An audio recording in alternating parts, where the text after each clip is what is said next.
Good morning, everybody. You might kick off. Welcome back to the second session of today's meeting, and it's the first part of a regulatory update that we're providing.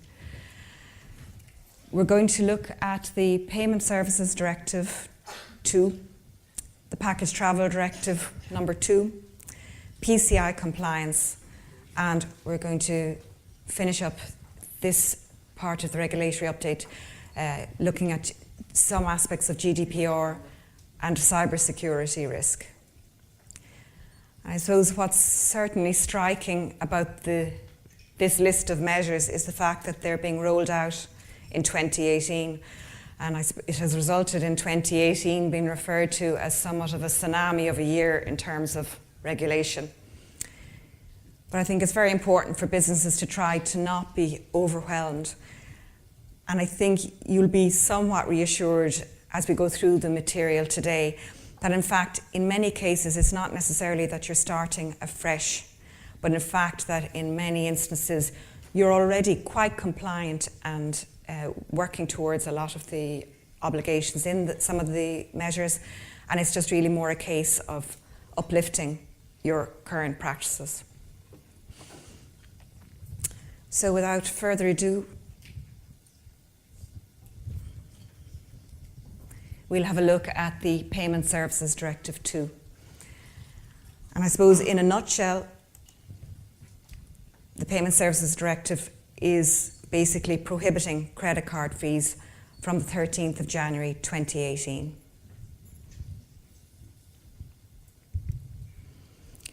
And a little bit of background in relation to this prohibition is that in 2015, the interchange fee regulation came into place, and that basically capped interchange fees at 0.3%.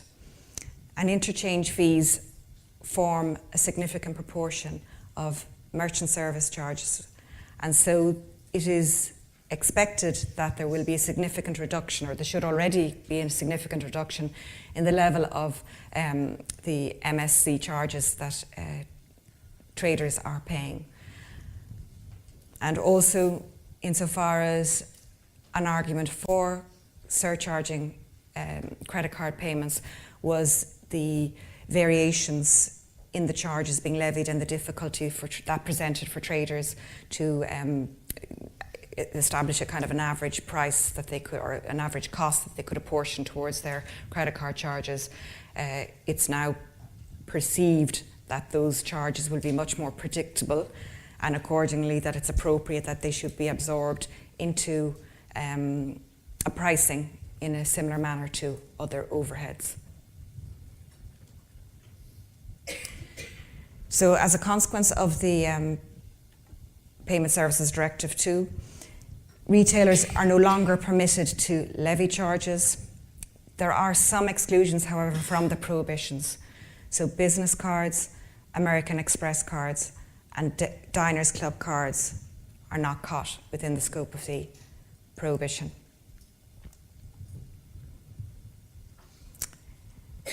So it's important that businesses think about how they're going to recover this overhead next year. And I suppose the options are that perhaps you may consider, though I don't see it as being realistic, absorbing the charge, or looking where you're creating the lead price at increasing that lead price. Or an alternative possibility to consider would be looking at applying a booking fee, or if you already apply a booking fee, that you would uplift that fee to incorporate the charges, but that must be applied across the board.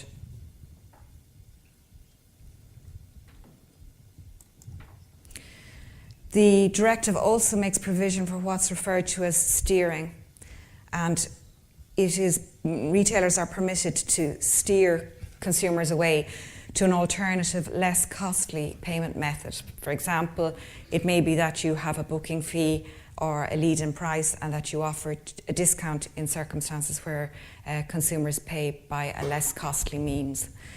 I have to say I've struggled with this provision in the directive, because to a certain extent it seems that it's somewhat contrary to the spirit of the Payment Services Directive.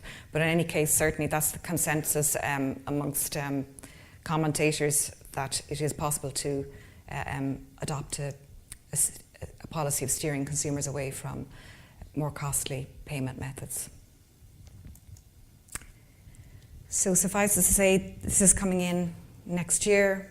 Businesses have 3 months to plan and think about how they're going to absorb these charges.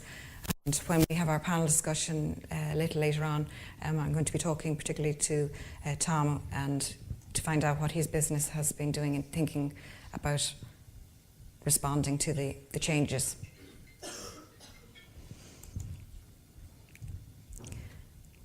Okay, so that's as much as there is to say in relation to Payment Services Directive. Important to start thinking about it and to think what plans you're going to put in place.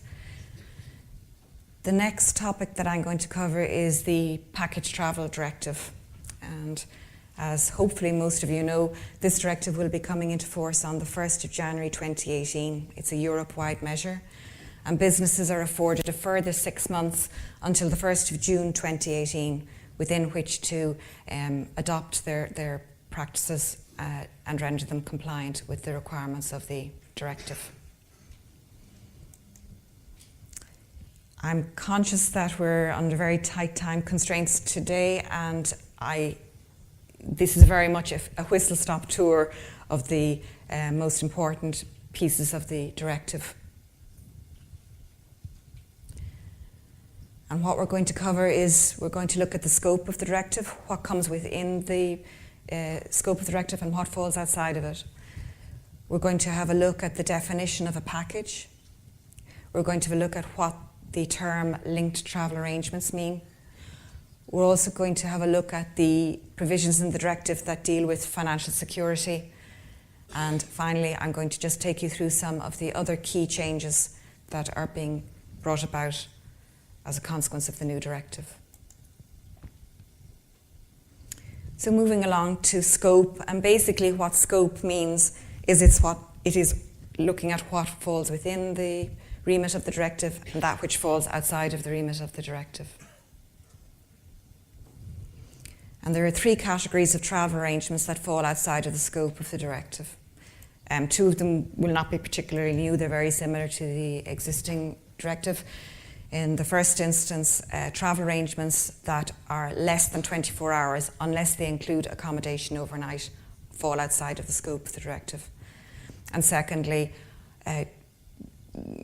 travel arrangements, be they linked travel arrangements or packages that are organised, that are on a non-for-profit basis, that are made available or offered to a limited group, and which are offered or sold on not more than an occasional basis.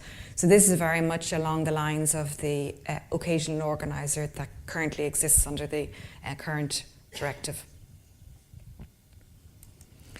However, there is one significant change in terms, or clarification in terms of the scope, and that is that business travel, it's explicitly stated, will fall outside of the scope of the directive. But it will only fall outside of the scope of the directive provided that a trader has in place a general agreement with their customer, their business customer, for the arrangement of business travel. So it's not that you can just go ahead and determine that all of your business clients fall outside of the scope of the directive. They will only do so on the basis that you have a general agreement in place with your corporate clients. But it is certainly a very helpful clarification, and one that didn't exist in the previous directive. And it's certainly helpful for those companies involved in business travel.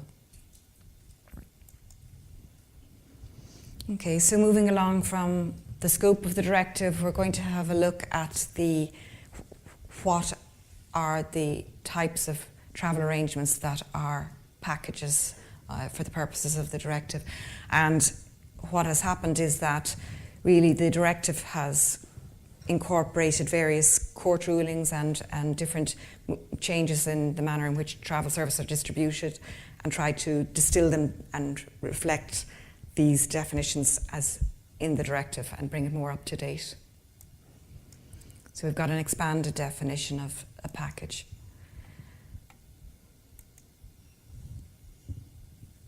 And there are essentially 6 different types of packages now in the directive. The first type of package is where you combine and sell 2 or more travel services under a single contract. That's very much the traditional package as we all know it.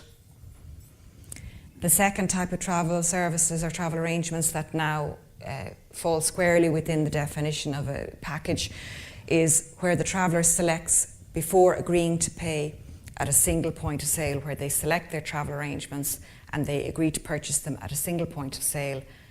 Those type of travel arrangements are now clearly packages, and that's responding to the concept of dynamic packages. So it's clearly setting out that these types of packages are caught within the definition of a package.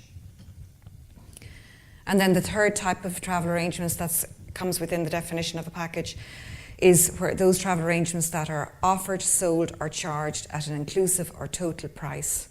So in essence, a single payment equals a package.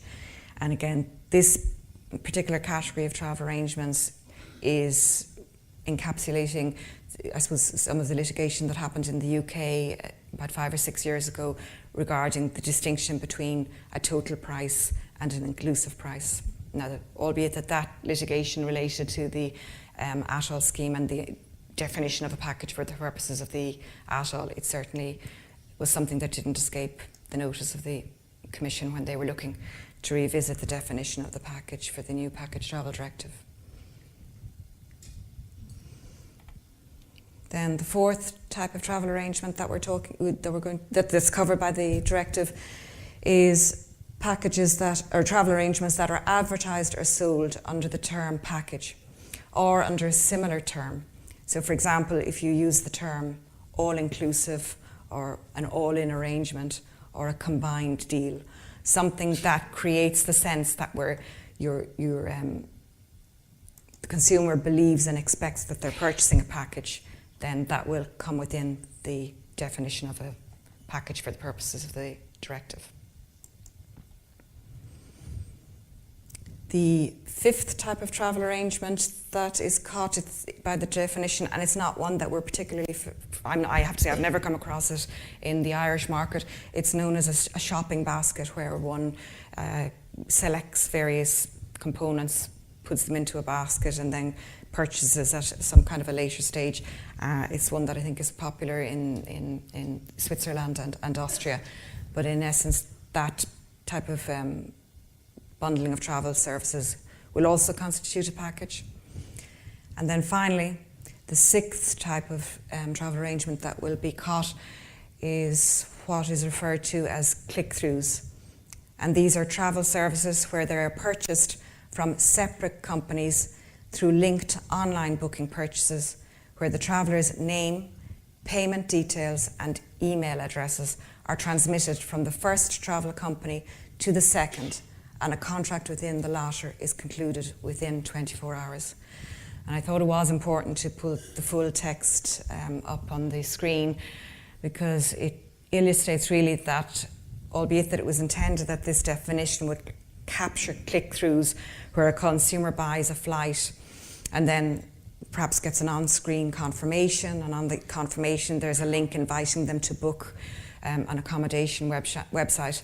And whilst the definition was intended to capture those arrangements, I think it's evident that it's very easy to avoid the being caught as a package. For example, you have to be caught as a click-through package, you've got to ensure that you've got the traveller's name, payment details and email address.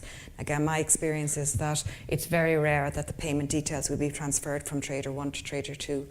And certainly the work ECTA was looking to have just where there was a commercial link or a commercial incentive between Trader 1 and Trader 2, that would be suffice to bring click-throughs within the definition of the packages. So as I said, even though this is heralded as being the measure by which click-throughs would be brought in within the regulatory regime for the sale of packages. I think you can see from the definition that may not necessarily be the case, and it's quite easy to structure for businesses to structure their distribution to avoid being a package, creating packages.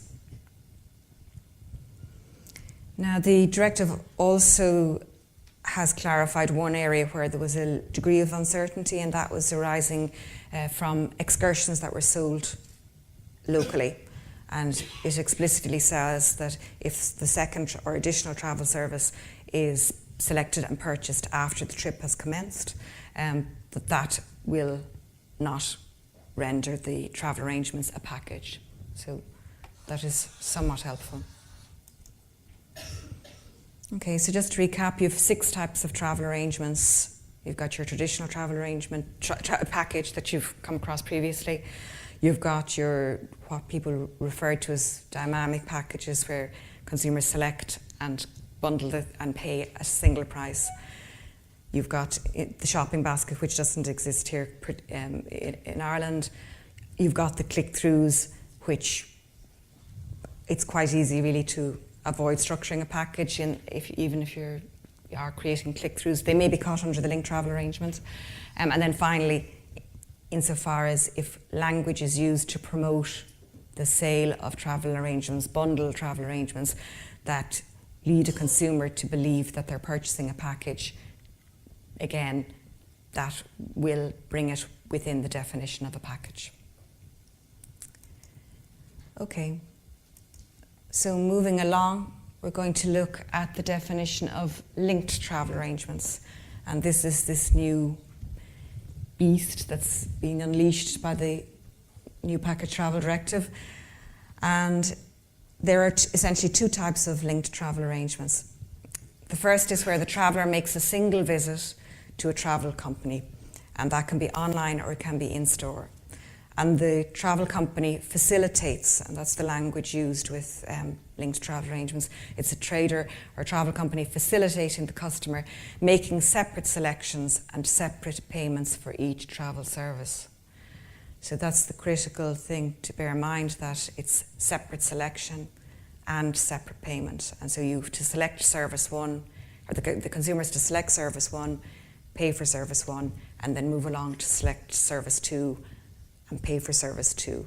And in those circumstances, you, provided you meet other requirements in relation to providing information to the customer, may create a linked travel arrangement. And I suppose the critical thing about a linked travel arrangement is that whilst there are obligations in relation to financial security, you're not an organiser of a package, you're a trader facilitating the creation of linked travel arrangements, and you do not have the liabilities that are associated with an organiser organising a package. So there's quite a degree of, there's quite an incentive for companies to think about this linked travel arrangement. But I think we'll again go on to look at the second type of linked travel arrangements. The consensus is that it's going to be quite an off-putting shopping experience for consumers, because they really must be put on notice of the fact that they aren't purchasing packages, that they're not benefiting from the protections that are afforded to consumers who are purchasing packages, and it may put consumers off. So the second type of linked travel arrangement then is where the traveller buys one travel service from one company, and then at the same travel company facilitates in a targeted manner the purchase of an additional travel service from another travel company within 24 hours. So again, Trader 1 has sold a travel service to a consumer. It's an online transaction. They send a communication to the consumer inviting them to purchase a separate travel service from another travel company, and that happens within 24 hours. So already there's quite an obvious potential for avoiding the formulation of a linked travel arrangement insofar as if that gets concluded outside of 24 hours. But again, it was envisaged that this may in some way capture the activities of particularly airlines. Insofar as you're purchasing a travel service from an airline, then you receive an email or a communication even on your confirmation inviting you to purchase another travel service from another travel company. And it just we'll have to wait and see how companies respond to these particular provisions, and will they accept the constraints imposed by creating linked travel arrangements, or will they look to find a way of falling outside of the requirements of the directive? As I said, it's quite interesting for a trader to look at not creating packages and instead to be creating linked travel arrangements. But my sense is that I think the delivery of linked travel arrangements will be very cumbersome and not particularly consumer friendly. Okay, so moving on then from linked travel arrangements, we're going to have a look at the provisions in the new directive that focus on the insolvency protection requirements. And this is where we do see some changes. In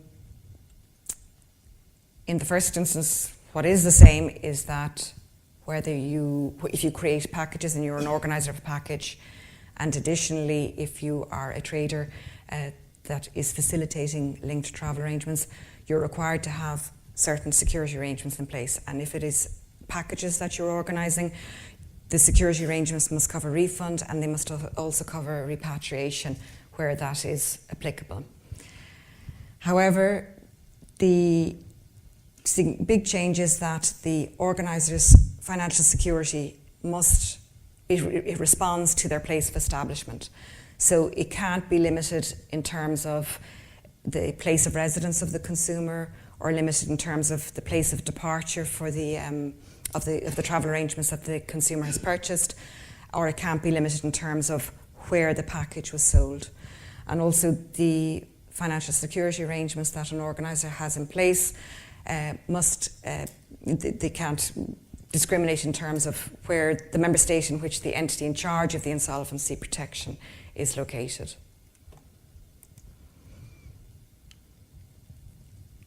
And so the obligation is that an organiser must have financial security arrangements in place, and they must be respond to the requirements of the place in which they are established, and they must cover all travellers regardless of where they live, where their travel arrangements commence. And so that is a significant change. As regards linked travel arrangements, there's a requirement for traders facilitating linked travel arrangements to have security in place for the refund of all payments that the trader receives from travellers, insofar as a travel service which is part of the linked travel arrangement is not performed as a consequence of their insolvency. And then if it were the case that the trader facilitating the linked travel arrangement was an airline or some responsible for carriage, such as a ferry, then the trader must ensure that they have arranged, that their financial security arrangements are sufficient to also cover repatriation where that was required. So the key thing is that the trader facilitating a linked travel arrangement is only required to have financial security arrangements in place in respect of the monies that they take. So trader one, if they're selling one particular travel service, only are required to have financial security arrangements to protect the money that they take in from the consumer. And so ultimately you could end up in situations where a collapse happens with trader one, and okay, the consumer will receive a refund in respect of the travel service number one, be it the flight or whatever, but they'll be left with the second travel service that they've purchased from the second trader. And as I'm talking about the linked travel arrangements, I think you will get a sense as to how they're not necessarily palatable to consumers. And the traders, it's really important that traders inform consumers so that they understand the lesser quality level of consumer protection that they're getting when they purchase a linked travel arrangement, as opposed to when they purchase a package.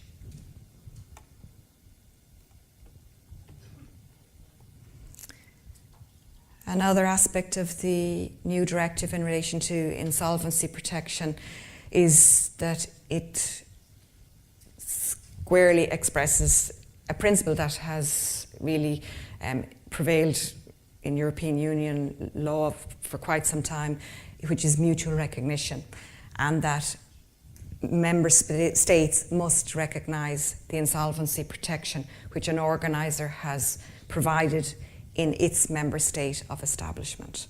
And so what that means is, if a trader here has financial security arrangements in place for the business that it carries on, and it's not the business that it just carries on in Ireland, but it's place of establishment.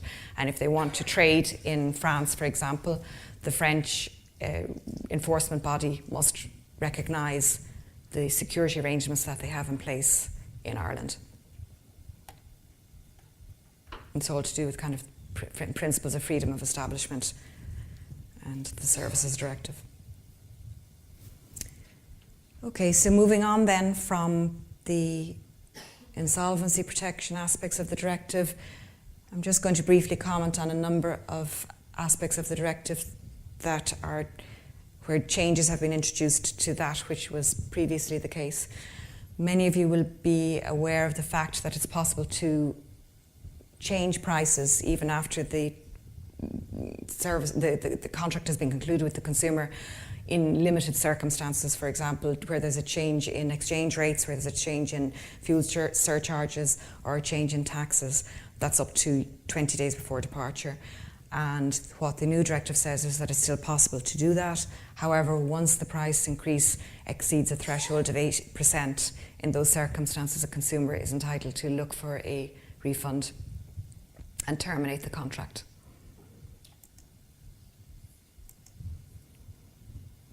I've already touched on the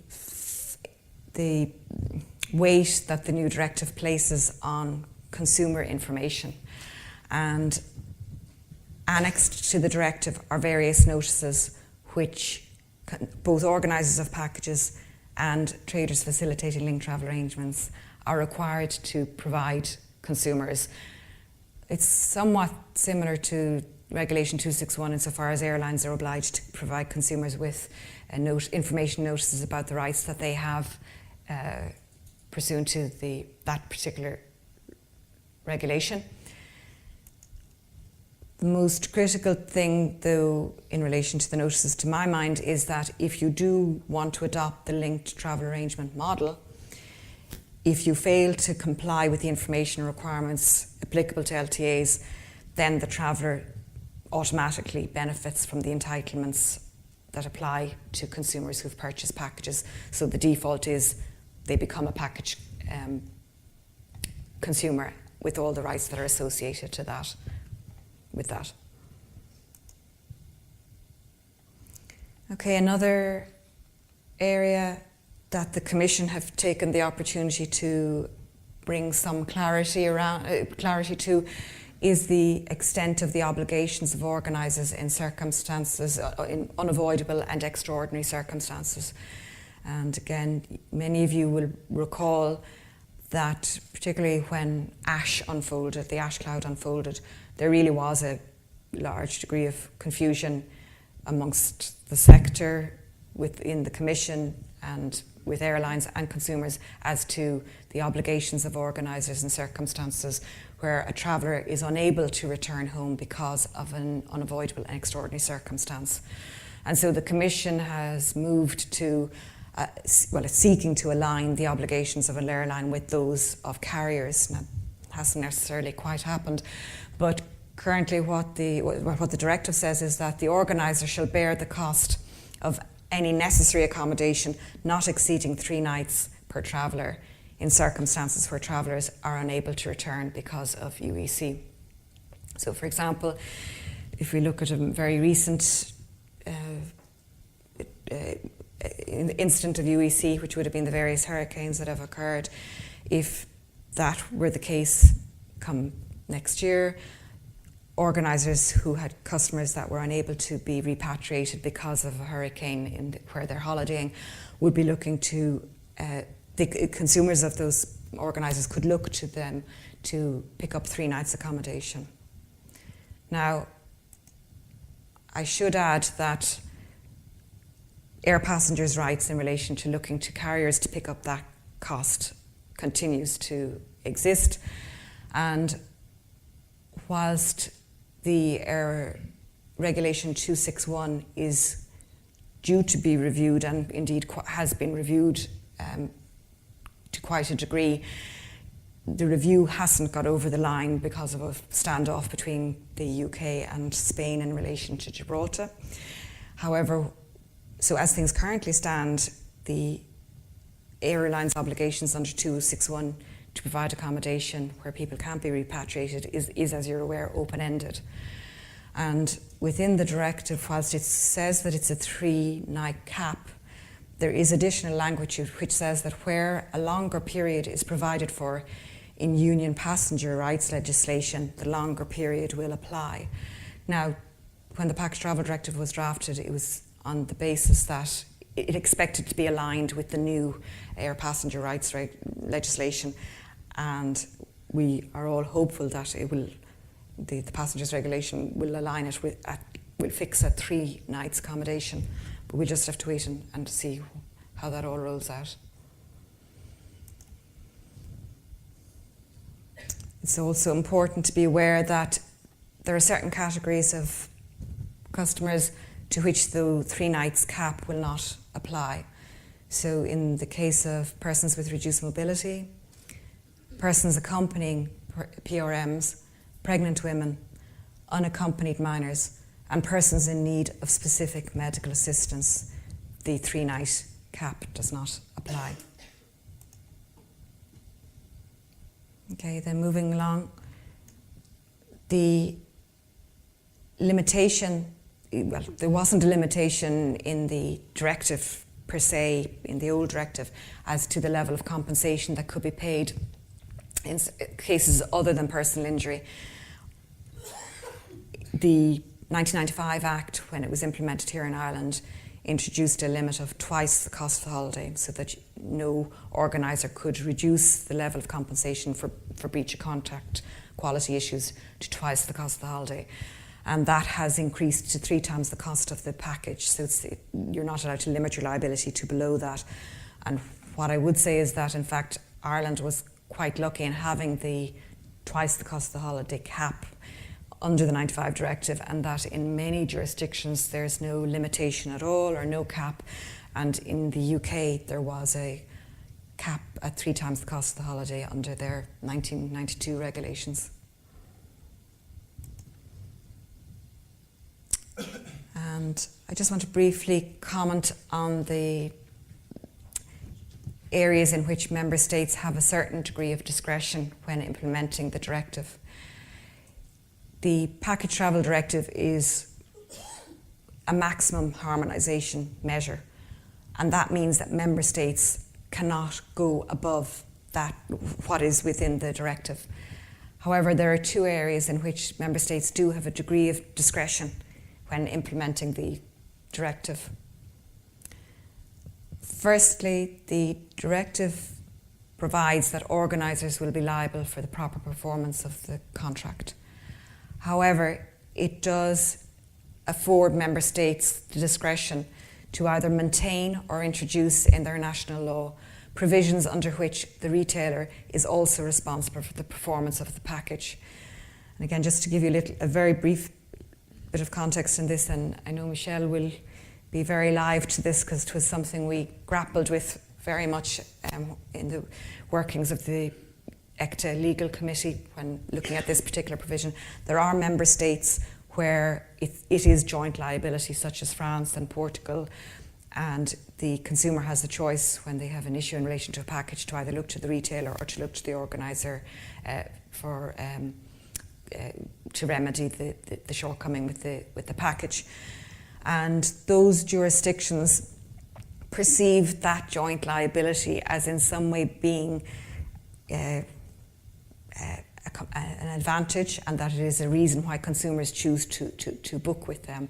It's a very alien approach to particularly companies in common law jurisdictions such as Ireland and the UK, but suffice it to say they held on to it dearly. And so the compromise when the directive was being drafted was that primary responsibility would rest with the organiser, but in member states who already had the system of joint liability or member state that wanted to introduce joint liability,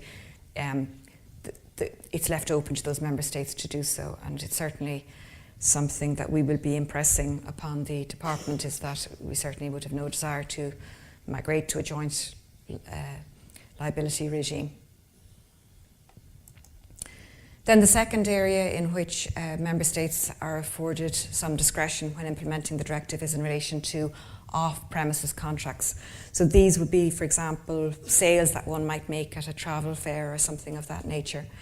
And in those circumstances, travellers are, member states have the discretion when implementing the directive to afford travellers the right to withdraw from the package travel contract within 14 days from the date of termination.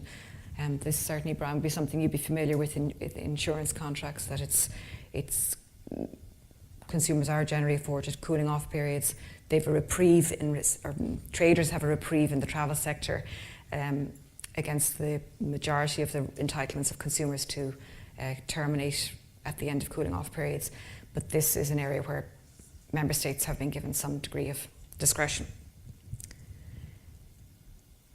Okay, so that's, as I said, very much a whistle-stop tour through the core provisions of the directive. Just a little bit of information about what the ITAA has been doing. We have conducted 5 sessions of a PTD working group. It's a focus group of about 8 members, where we have taken each chapter of the directive and gone into it in an in-depth fashion. And it has been very useful for me to do that with members, so to get their input and feedback as to the difficulties they identify in adapting to the requirements of the directive and identifying ways in which the ITAA can help members adapt to the requirements of the directive. And so, just to give you a flavour of what we are looking at working on in the coming months, evidently we'll be monitoring the implementation.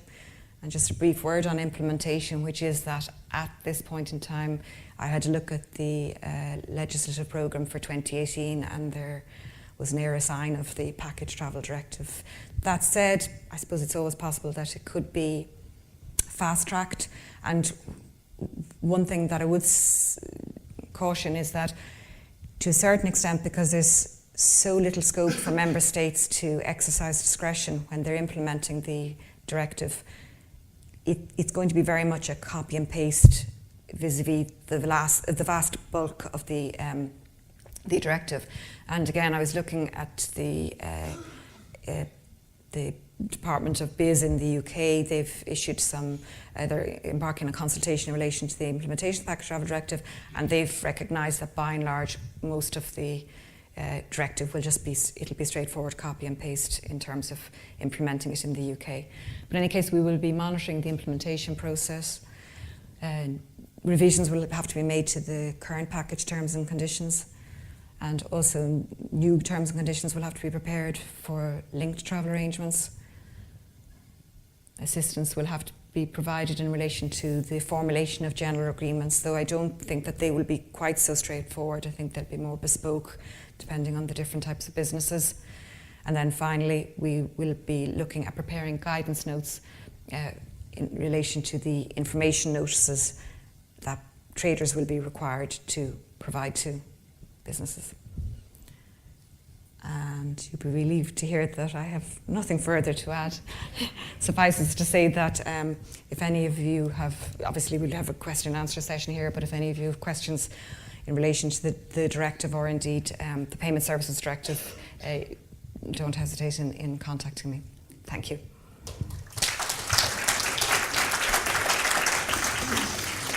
Okay, so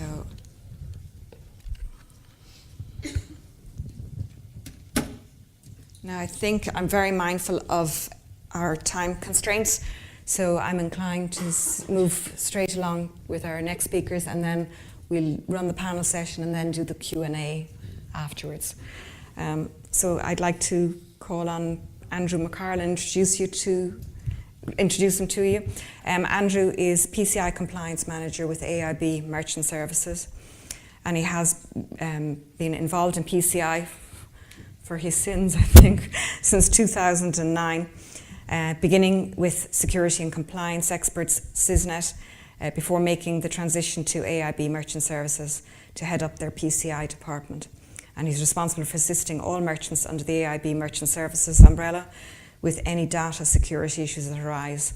And I suppose just to comment that the reason that we're talking about PCI today, and it's feeding back a little bit to what we were talking about earlier this morning, is that from the 1st of March 2018, PCI compliance will be a requirement for IATA accredited agents. So that's the primary reason why we're looking at it today. So looking forward to hear what you've got to say. Thank you.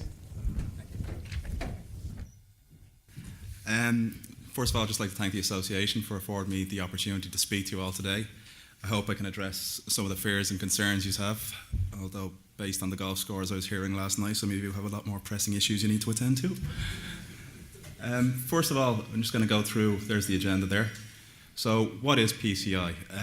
I know a lot of you would have dealings with it, some of you maybe not so much, so I'll just kind of give a broad overview of what it is and what that entails. Basically, the payment card industry data security standard, of course we're fond of acronyms ourselves as well. We represent a collaborative effort based on the card schemes. The card schemes is the likes of Visa, MasterCard, Amex, who take the card payments. So what they wanted to do was get a unified set of rules, essentially a driver's license for people who are taking card payments. So we're going to try and reduce the amount of breaches. So a worldwide kind of level playing field for everyone who's taking card payments.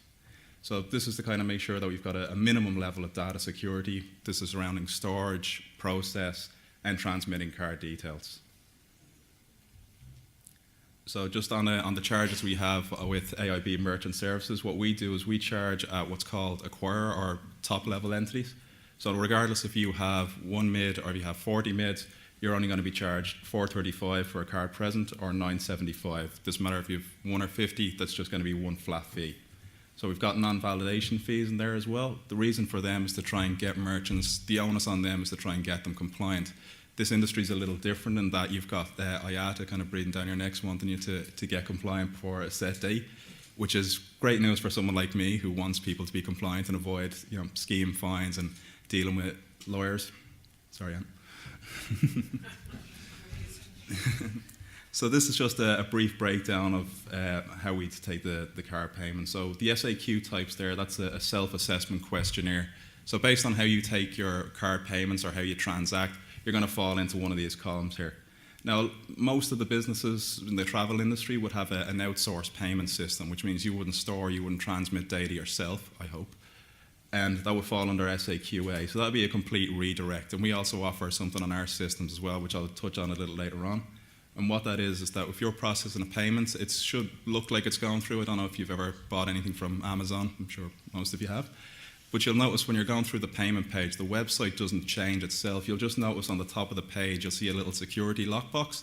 That's going to turn to green, and that means that it's secure. You're still essentially on the website, but you're not processing the card transactions through that. So nothing's actually hitting your website. So a lot of things then. So we've got SAQB, which wouldn't probably be relevant to you. That would just be straightforward chip and pin terminal machines. And the other one there we have is BIP. So we'd have like virtual transmission systems as well. So if a customer comes in, or if you're taking ones over the phone, you're able to key it into a virtual terminal system there. Now the reason I'm bringing this up is because the standards that you're going to be dealing with now, especially with this being brought into place, if you were to go through it regularly, the assessment question there, fancy little gimmick now. So it would be, for most of you, I'd imagine, would fall under SAQ CVT, which would be the virtual terminals. I imagine most of you take your transactions over the phone. And that normally would be 74 questions. What we've done is we've gone through and kind of trimmed the fat, essentially, on that. And because the reason for that is because of anyone who's dealt with a scheme regulation or with a scheme mandate, the language can be quite intense. Like, for example, one of the questions on the standard is, are there processes, procedures, and procurements in place that preclude the sending of cardholder data? Which sounds like it's written by the Mad Hatter. And basically what that means is, do you store credit cards? They can't put that simply because it's a scheme. So what we've done is we've kind of trimmed that down to what's essential to your business. So depending on how you profile, you're going to end up with 5 to 12 questions, which is a significant reduction on what you would be doing. So based on, you mentioned PCI to merchants, and you get a lot of feedback, and most of them say they love it, they think it's fantastic, and they can't get enough of it. Unfortunately, that's not the case. Both think it's pointless, they think it takes too long, they think it's a money-making scam, they think it's regulation for regulation's sake. But just to go through a couple of things here, there's been over 1 billion cardholder breaches in the last 5 years. Of the 1 billion breaches, 96% of these merchants were people who were not PCI compliant. The breach fines can be anything from 1,000 to 500,000, which if you're running a small business, something like I think we saw the breach 2 years ago with Walmart and Target, they were fined over $1 billion. Now, they can take it because they're a multi-billion-dollar company, but if a lot of the businesses here today, I imagine if they were fined 500,000, that would put them out of business. So since we've introduced the PCI project, it's been a 50% reduction in breach fines, we've noticed. Simple little things that people wouldn't think to do. I even was having conversations last night with people in there. Little things like having the fax machine on the counter, and people are sending in card numbers, their CV2 numbers, their names, addresses. All somebody has to do, everyone's got a camera phone in their pocket, snap a picture of that, and you're able to get that. So what you're able to do then is you're able to go online. There's websites online called, well, I'm sure some of you will be familiar with the dark web.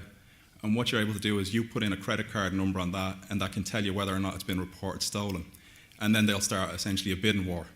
So you can sell a card from, depending if it hasn't been stolen, what the card limit is, you'll get anything from $100 to $500 per card number.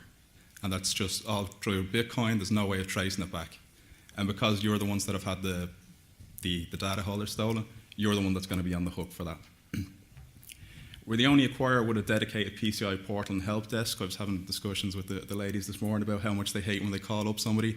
You have to press 1 to get to this, press 2 to get to this, then go back, get in your car, drive home, come back, then listen to this. So we have a straight direct number that gets you straight through. So if there's any issues, if there's anything you're not sure of, you can contact that directly.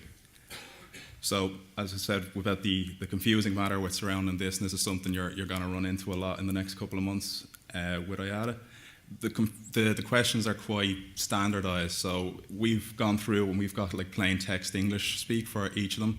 So regardless of what the question is, no matter how stupid and complicated it may sound, you'll get a little plain English text to me, and well, this just means this. So just a couple of the benefits with PCI with ourselves. The cost, we've got a cheaper cost than any other acquirer. We don't charge an annual fee. We're charging per legal entity and not per MID. So again, as I said, regardless of how many MIDs you have, you're only going to get the one small fee. We also provide the non-invasive system scans, and that's free of charge. Now, if anyone who has, Maccabee, Adobe, anything like that, it can be quite expensive to do an annual, and then if you just run any additional scans on that, you could be charged, 50 or 100, depending on what it's looking for. We also provide on-site assessments as part of the PCI. This is part of either your $975 a month or your $390 a month.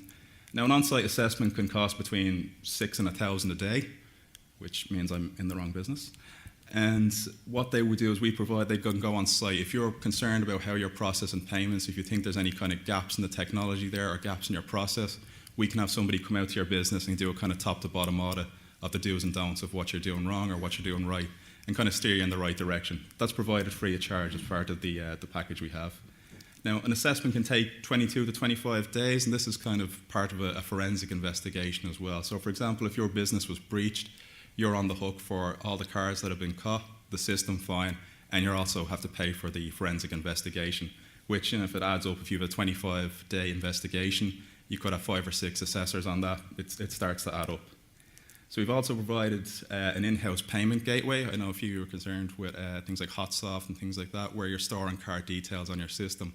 What we have is we have our own payment gateway, which is going to store card numbers on that. So nothing on your system is going to be kept on yours. I know there was, I think it was Valerie was telling me earlier, that she has to constantly ring up customers to revalidate credit cards, to revalidate CV2 numbers. This is all going to be stored on our system. Nothing to do on your end. So if there is a case for breach, it's on our end. We're going to take full responsibility, which hopefully won't be the case. We're also going to be launching in February a managed services. So rather than you having to call up and go through the process with us, we come to you and we handle all your certification and all your scans. Takes away all the non-compliance fees, has a reduced complete path. So we're going to basically give you a top-to-bottom assessment, as part of that. Essentially, you're handing over PCI to us. You don't need to worry about anything on that side. So this is the payment gateway I was speaking of earlier. So what you could do is you could take a reservation on something like, I'm using HotSoft as an example, but it's compatible with any reservation system. AutoPay is our one here. That stores the card number, that stores the expiration, the card code as well. So you don't have to constantly, if a merchant rings up or a customer rings up and they want to make a booking, if you have especially corporate customers, we ring in multiple times a week, you don't need to revalidate the credit card, you don't need to revalidate the expiration. We store all that for you. So all you're going to need is your customer number and your customer name, depending on how you're logging the information there.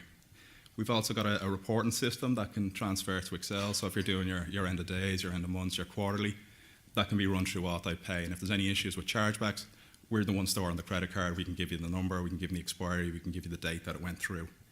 Also, refunds can be done directly through that. I know there was, one of the speakers earlier was saying about there was a 3-day turnaround. This is done instantly on the day. So we've two ways of complying. You can either go through our PCI portal, or you can go through our help desk there. We've got them broken out by sanction. Obviously, the ROI would probably be the most relevant to you there. So cardholder security do's and don'ts. I know we're kind of pressed for time, that's why I'm running through this. I'll make a copy of this available if you, Jean can pass it on to you. So there's a few myths surrounding what you can and can't do. A lot of merchants, a lot of customers seem to think you can't store any card details ever. That's not true. And you're kind of in a unique industry along with the hospitality industry, hotels, things like that, where you will be taking bookings, 6 months, 12 months in advance. So you're able to store that for what's required as business purposes. So that doesn't matter if you're storing, you take a booking for 2 years from now, you can store that cardholder details for 2 years. Excuse me. The only thing we'd ask is if you're to mask the PAN on the paper copy for the customers. I know when you're printing out off a terminal, it gives you 2 copies. You have the customer copy that's given to your business, and then one that you keep yourself. The one you're giving to the customer should just have the last 4 digits of the card. The one you're keeping will have the full number. The thing you're going to have to do with that is you need to store that in a secure environment, a lock safe, something like that. We're even seeing, going through the hotel there, you'll see the notebook on the table. Customer rings up and starts to make a booking. You'll notice you don't want to type it in, your page refreshes, it circles out. So you notice people start writing them down on the little notepad, and they have the best technology in the world going through. They're stopping all these viruses, and then all somebody has to do is reach over the counter, take the notebook, they've got the customer name, they've got the card number, they've got the expiry, they've got the CVE for hundreds of merchants. And this isn't exclusive to this hotel. I've seen it done in many, many hotels through Dublin. So what you have to do is the paper copy, make sure it's secured away, and only authorised personnel have that. So you need to document that process in the case if there is a breach, even if it's just a little check piece of paper to say that when a new staff member comes in, I've read the security policy, and that's it. It's just for audit purposes. Excuse me. And when the paper copy is no longer required, be it 12 months, 18 months, whatever, make sure it's destroyed in a secure manner. Confidential waste, cross-cut shredding. We had a big car dealership who was breached 2 months in a row, and what happened was they'd done a complete top-to-bottom redo of their security process. Next month happened again. Turned out what they were doing is when they were finished with the car rentals or with the car leases, they were taking all that, putting it into a clear plastic bag, putting it in the recycle bin. And this enterprising young man was jumping into the recycling bin, opening up the cards. He had names, addresses, CV2 number, spouse, mother's maiden name. And actually how he got caught was quite funny. He had a month left on one of the cards he stole and tried to buy a speedboat in Miami. So the poor guy got a phone call. He was actually sitting in McDonald's in Grafton Street. And was like, yeah, we just had a bit of suspicious activity on your card. Just want to make sure you're happy with your speedboat. My what? Yeah, no, that's not me. So he got too greedy at the end. But what he was doing, he was making small transactions. He was paying for his petrol every month or every week out of the guy's credit card. Most people won't go through their statement line by line. If you do, you see petrol, 20, 30 euro, and think, that must have been me, I just don't remember it. So little small increments like that. This guy had the card for 18 months and the guy didn't notice. Everyone checking their online banking now. So a couple of data do's and data don'ts. I'm also a fan of alliteration as well. You need to understand in your business, and this is going to be something that ITAA, I imagine, are going to press on you, especially with new gen. The good thing with the new gen ISS is this superseded by PCI. So PCI is actually ranked above this. So once you're PCI compliant, you're going to be compliant. PCI is actually ranked above this. So once you're PCI compliant, you're going to be compliant with new gen as well. So part of that is you need to understand where the data flow for the entire transaction process lands and who's responsible for what part. Excuse me. So as I touched upon earlier, when you're taking payments through a website, you can make it look, we went through the AutoPay one. If you need to know if it's being captured on your website or if it's being captured on your payment gateway. That's the main one. We've got, I don't know if you've been seeing the news this week with Musgraves. Musgraves and SuperValu have been breached. Again, everyone checking their online banking. What happened there is their website captures data on their site before it's transferred. So what they do is their first page comes up, you enter your cardholder details into that. And what had happened is someone had put a logging tool on their website. So they masked the keystrokes, so the keystrokes would be recorded when they were putting it in. So they're recording the card number, the CV2, and that. So they were able to log them before it transferred over to their payment gateway processor. So you need to be aware if you do have a third party who's processing transactions on your behalf, that you know they're storing every bit of card details and nothing is touching your system. Don't store cardholder unless it's necessary. If it's a case where you don't actually need the full card number, or if you just need to blank out the last 4 digits, there's a lot of actions in place in relation to chargebacks and things like that. We can track these things. So it's not a case where you need the full card number for each transaction or for each chargeback. The last 4 digits, the dates will do for things like that. So never store a CV2 number or never store a CV number yourself. We've touched upon that earlier. That's a no. If anything was to happen with that, the schemes come on you like a ton of bricks, and that's the ones that are going to get the major fines involved. Don't let people outside of the organisation authorise that. So if you have IT people coming in to look at your servers, make sure that it's segregated if you're storing it on your own system. So make sure that if somebody's coming in to fix the phone lines, if someone's coming in to fix part of your internet connection, they don't have access to your network. And just to wrap up there finally, help me help you. One of the most frustrating parts of this job is people who don't report things. So if they're unsure of something, ask someone else to report it or it'll be fine.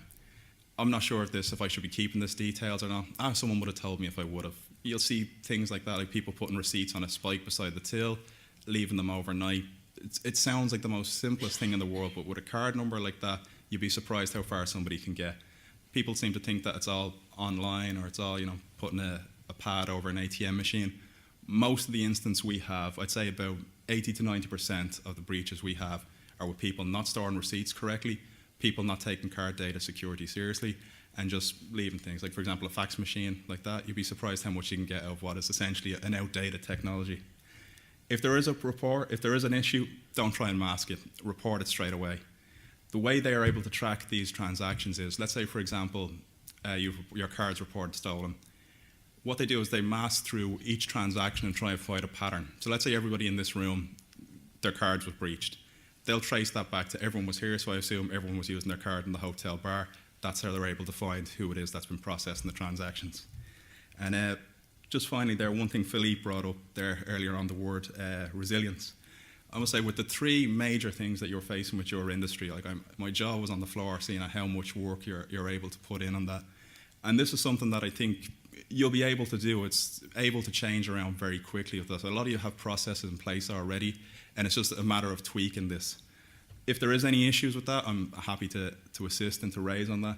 But I think it's going to be it's not going to be a big a headache that you think it's going to be based on what I've seen and what I've spoken to the few people in here, unless they're lying to me, which they probably are. So the deadline for the 1st of March 2018, I think that's a very realistic deadline that they've set. It was the 1st of June, I think we were first made aware of it.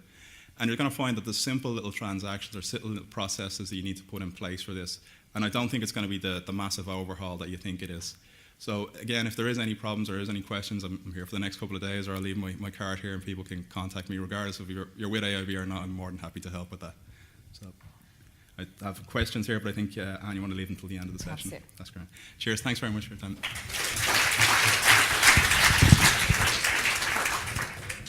Andrew, thank you for your comforting words at the end. I think they're much appreciated.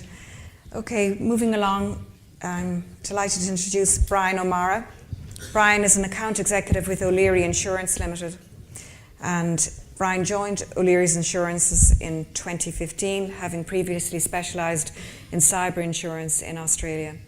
He coordinates the company's nationwide approach to cyber insurance, which includes educating companies on topics such as data protection and cybercrime. And Brian regularly contributes to various seminars, blogs, and podcasts on the topic of cybersecurity. So we're looking forward to hearing what you have to say. Thanks, Brian. Thanks very much. Good morning, everyone. Thanks for having me, first of all. I was actually invited to do a seminar in Leitrim today as well, and I was disgusted that Portugal went out, but sure, here we are. Look, I'm going to talk about a few things today. It's an introduction to data protection regulation. I'm not a solicitor. It's kind of raising awareness. It's data protection 101.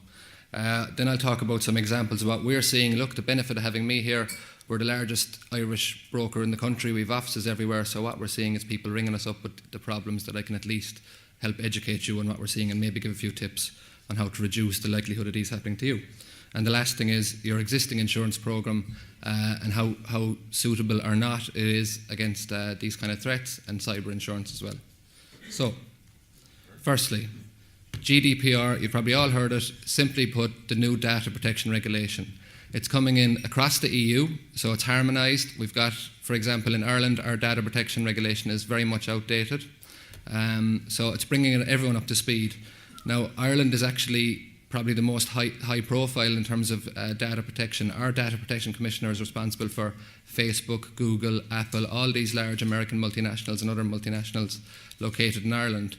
And proof of that, tangible proof, was in this week's budget when they got an additional $4 million of funding. Now, when I came back from Australia, they were still over I think a SuperValue in Port was their office. I think they've still held on to the SuperValue office, but they also have one in Dublin, and that $4 million increase represents 6 times increase on their 2014 budget. So it's been taken very seriously. So what we're talking about, people are just a lot more concerned about their data. They're a lot more protective of it, and they want to be sure that people are asking what they need to ask and that they're storing it correctly. So these are just some examples of what we're talking about. Credit cards, I know Andrew addressed that just there. Medical information. Medical information is actually even more valuable than a credit card if you are taking any. For the simple reason, if I stole everyone's credit cards in the room, the details, I could cause limited financial loss, but at the end of the day, you're going to cancel your cards eventually, hopefully. But medical information, you can't change your medical history. It can be used for, if there's someone in the room who has something they don't want people knowing about, it can be used for blackmail purposes. There's also, it can help with insurance fraud or identity theft. So we're talking about anything where if it's taken from your business, it can be used to identify people. It affects basically everyone in the room. It's anyone transacting business in the EU, monitoring the behaviour of EU residents. The UK are actually going to follow GDPR despite Brexit. So literally, it's affecting all of us. Now, what it means. The main thing is the must notify there. We now are going to have mandatory data breach notifications. So it doesn't matter if it's someone hacks your system and you have 10,000 files historically of all your clients and they've taken 4,000 of those, you're going to have to tell the Data Protection Commissioner within 3 days of that happening. If someone accidentally sends information outside your organisation from inside that they shouldn't, that can identify people, you're also going to have to notify. I actually interviewed the Deputy Data Protection Commissioner for our newsletter at the start of the year, and I asked him, what's the minimum threshold? Are we talking 100 files or what is it? There is no minimum threshold, which is kind of scary, and I was kind of going, how are you going to staff that? They're going to set up an online portal so people can just log these things. Now it's notified to them where it's only recommended until now. After the new regulation kicks in, it's mandatory and it's now in their hands what they're going to do. Did you do the right things? I mean, you're allowed to have a breach. If you're doing the right things, people can still get breached. It's happened to government agencies, banks, etc. But if you haven't taken the right steps, they have much greater enforcement powers around fines and penalties. So the headline figure is up to 20 million or 4% of global turnover, whichever is greater. So 20 million mightn't frighten an Apple or a Google, whereas 4% of their turnover would. Individual consent. Now this is quite important. Individuals are going to have to give their consent to you taking their data, storing it, and how you process it. They want to know you store it securely, you dispose of it when you're done with it. You're only asking what you need to know. People that process sensitive information are going to have to appoint data protection officers. So sensitive information, we're talking racial details of race, sexual history, physical and mental health is on the list. political bias, things like that. So public authorities, people monitoring the behaviour of individuals on a large basis. Insurance companies will fall into that category, actually. So, when's it coming? We're big on the dates here. Mine's the last one of the list today. So it was coming a long time. December 2015 was actually put back a few times, but it finally got through the European Parliament. All the formalities were completed in May last year, and it's coming into force in May 2018. Now, this is the lead-in period. There's not going to be a leeway after that. Now is the time to be getting ready for this. I suppose I was trying to think how to kind of, do I have any useful pointers for you within the remit of what I can tell you? The Data Protection Commissioner's website, dataprotection.ie, is very good. It's got all the information you need on there. There's a few other useful ones. I sit on an IBEC committee. IBEC released a few leaflets, and there's more to come about what this means for Irish businesses. There's a not-for-profit out there, which I found very good via LinkedIn, and they have a website, gdprsummit.ie. It's just infographics from industry experts, plain and simple English, about what this means for Irish businesses. So there are a few resources anyway. Right, that's the data protection piece.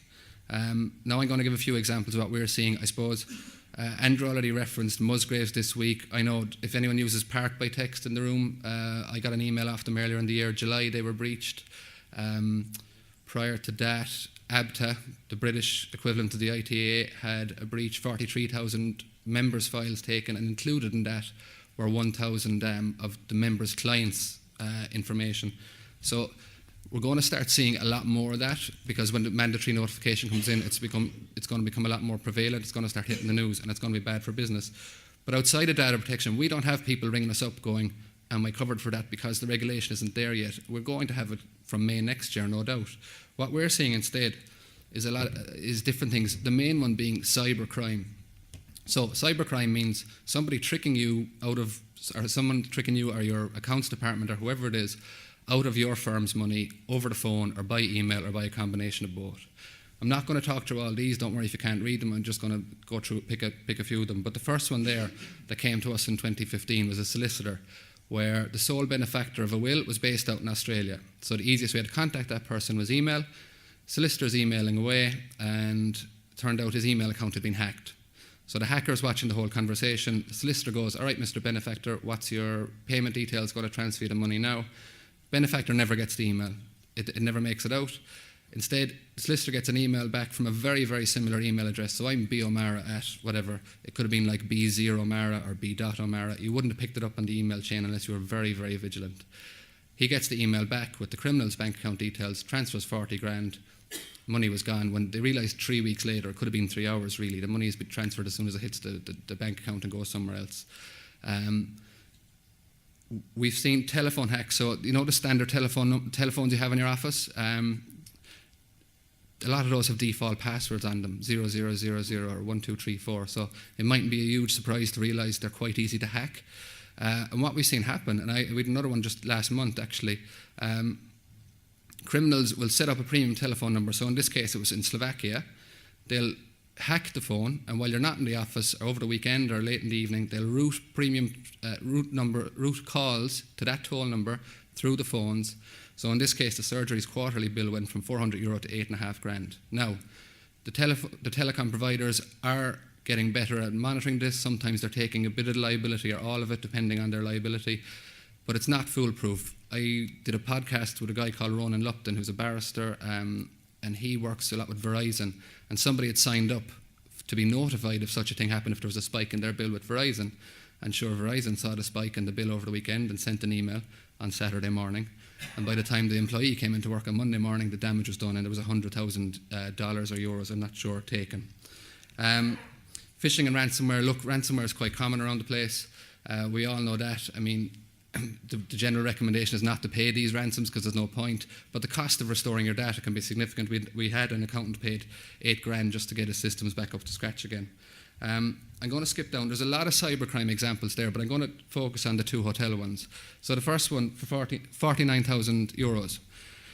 It was a hotel up the north where the financial controller and the supplier were very familiar with each other, so most people can relate to this. They had a way of talking to each other. Again, financial controller's email was hacked. So the hacker built up a profile of how they talked. Then again, he sends an email purporting to be the supplier from a very similar email address. Did you watch the United game last night? The kind of stuff they would have used, didn't twig a thing. We've changed our bank account details. Would you mind updating these? Yeah, no problem. Oh, also, we're having a bit of cash flow issue this month. Would you mind making a transfer the 21st rather than the 30th? No problem. He transferred off 49 grand. The money was gone. Now, a very simple risk management tip that if you take nothing else away from what I'm talking about today that would have stopped all the other cybercrime incidents we've seen is what's called dual verification, which a lot of companies are starting to do already, and it's very easy to implement if you're not.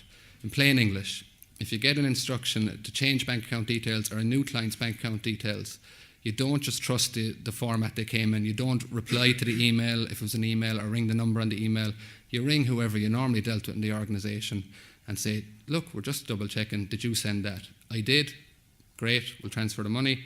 I didn't, all right, I think you may have been hacked. And it's just about protecting people's monies. Now, we do have a hotel group in Dublin that do dual verification. However, the director of the hotel was going into an important meeting. Now, I suspect his email system was probably hacked, actually, because it was either coincidence or else they knew he was going into an important meeting, because just before he stepped into it, he gets an urgent request to authorise a fund transfer, and being a bit flustered and under pressure, he let it go, human error, 100 grand gone. So you can have all the right systems in place, but it's human error really is the key thing, and that's why insurance brokers exist, I suppose. The outsourced customer service one there, I can talk about this because they've talked about it in the seminar I've been at, is actually ABTRAN it related to. And ABTRAN, for anyone who doesn't know, would hold data, I guarantee, of any Irish person in the room. They look after the bills for Sky, for Aviva, eFlow, all that kind of stuff. Of any Irish company, they are set up to protect against data breaches and IT issues. And an employee did something they shouldn't have, their training failed them, and they took down their systems on a Thursday. They lost all their systems going back to a Tuesday. They had to hire in an extra 24 IT people over a weekend to get back up and running for a Monday. So it just goes to show you, it doesn't really matter what resources you throw at this. Human error is really, you can't get around it. We're the big problem in the room, unfortunately. Just a couple more examples. The logistics firm was, that 21.5 grand was only 3 weeks ago, and it was what's called CEO fraud. Basically, it's somebody pretending to be the CEO, sending an email and to someone who, generally the accounts department, putting them in a position of trust and saying, look, I know you can get this done. I have an urgent transaction needs to be done. Would you mind doing it? It's going to, and then they name a third party. Said third party either follows up very quickly with an email or a phone call. In this case, it was an email. Have you done that yet? So there's a mix of being put in a position of authority and then the stress of the whole thing, and it's designed to fluster people. In this case, our client lost just over 20 grand. I talked about data protection in the last slide. We had a retailer who did a marketing campaign, and on it was a standard, I don't want to be contacted again, tick the box. Somebody ticked the box, returned it. The systems, the retailer system didn't pick that up properly, so they did another marketing campaign. Again, individual gets the flyer or whatever it was. The individual contacted the Data Protection Commissioner and they fined the client €2,000. Now this is in this regime, not in the new regime. So that was one individual getting contacted when they shouldn't have. It's just something to be aware of what's coming down the line. And finally, there's one, I don't really know how to tell people what to do about this one. We had a solicitor who was the victim of identity theft, where somebody basically copied their logo. Now, you might be able to copy it off the website. You might simply be able to do a good copy yourself. I'm not sure. Put her logo onto what looked like her headed paper and emailed a load of third parties with their bank account details with an invoice, people that she had no dealings with whatsoever. The idea was play the numbers game and somebody might pay it in the accounts department, just process that kind of thing. She only found out when one of those third parties rang her and said, do I have any dealings with you? No. It's probably still going on. Her email her details are probably still out there. I mean, I don't know what she has to do apart from maybe rebrand. I'm going to talk about insurance shortly. That is insurable, by the way, if someone has an issue because someone's used your identity and someone has had a loss arising out of it. You're definitely not going to be able to read this slide, but it's only an illustration. All we're showing here is your existing insurance program versus the exposures I'm talking about at the moment, and basically that there's very little or no cover.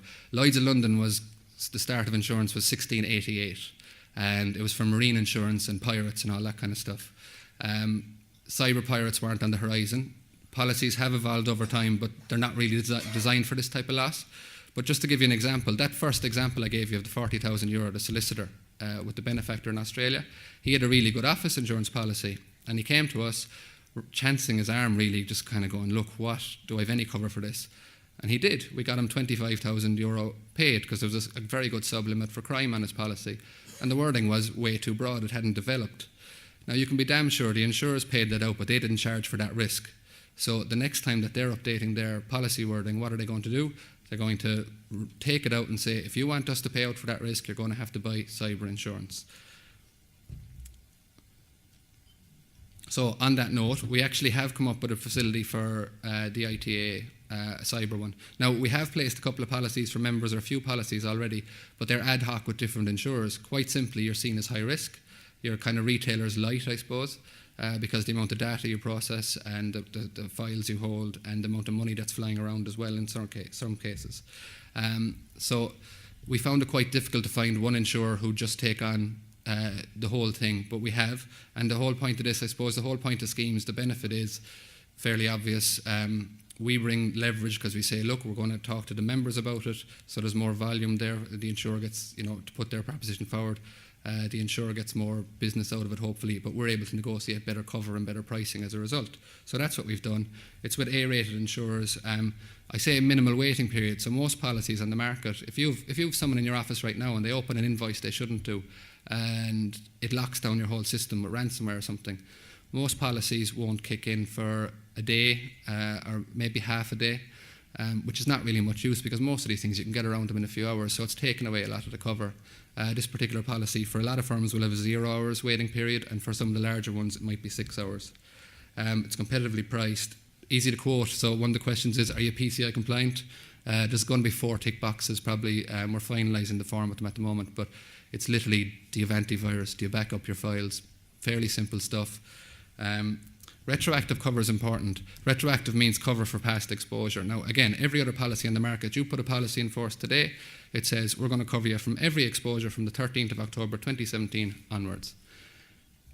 It's not great because the average time taken to discover a firm has been breached is actually around 7 months, and in some cases it's years.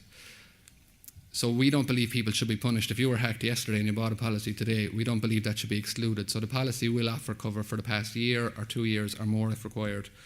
There is cover for cybercrime. So the examples I'm talking about where we're seeing the loss, the average loss we're seeing to cybercrime is just over 35 grand. And like you saw, there was a couple of 6-figure ones in there. And we've had a couple of very close calls for one for nearly $500,000 of a client.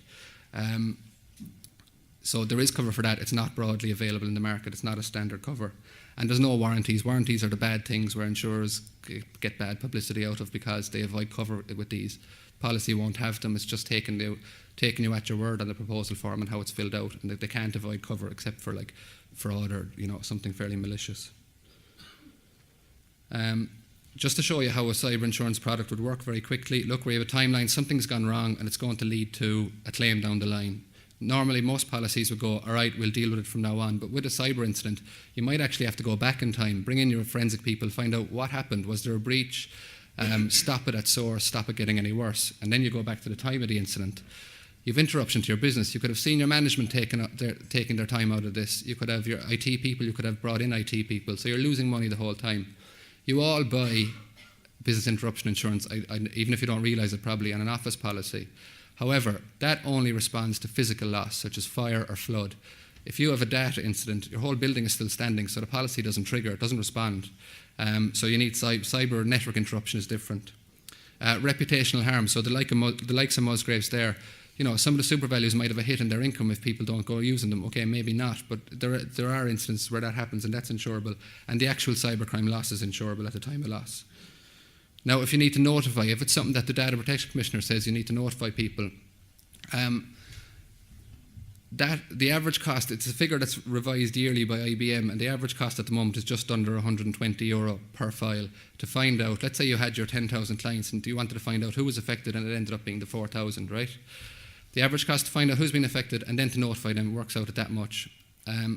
You have to bear in mind, if there's credit card details stolen, the Commissioner is probably going to tell you you're going to have to do credit monitoring for these people as well. Musgraves are saying to people at the moment, keep an eye on your bank details. And you might have to hire a PR consultant. It sounds quite far-fetched, but Paddy Power, Ryanair have all had serious enough instances you'd hardly even know it, because they were managed quite well, where there's other companies who haven't been so kind of savvy, and they've come out quite badly. And then if you're brought into an actual regulatory hearing, or there's a court hearing out of it, that's also insurable under the policy. That's really it from me. The last thing I suppose I'd say is some more like useful things. We do a free quarterly newsletter. The new one, the Q4 one, is going to be out probably this week or next week sometime. All it is we'll often get third parties to contribute, or we'll talk about what we're seeing. We'll give practical examples of what we've seen and a few tips how to stop them getting any worse. We find it very useful. I think it actually was included in one of your newsletters. The last one might have been. Newsletters have high unsubscribe rates, but we have over 3,500 businesses on there, and we're going on to issue number 8, and I have 20 people unsubscribed so far. So they're either ignoring it totally, or they're not. It's not offending anyone anyway. But look, it's free advice. If you want to sign up, you can contact myself. It's no problem at all. Apart from that, thanks very much for your time.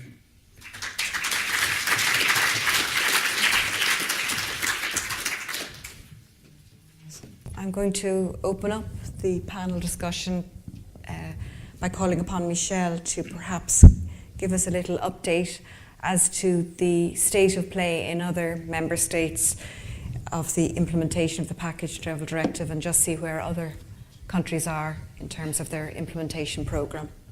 Thank you, Michelle. Do you mind if I stay here? Absolutely. Okay. Please do. Very quickly, the deadline for the transposition is January the 1st, 2018. The directive will come into application in July 2018.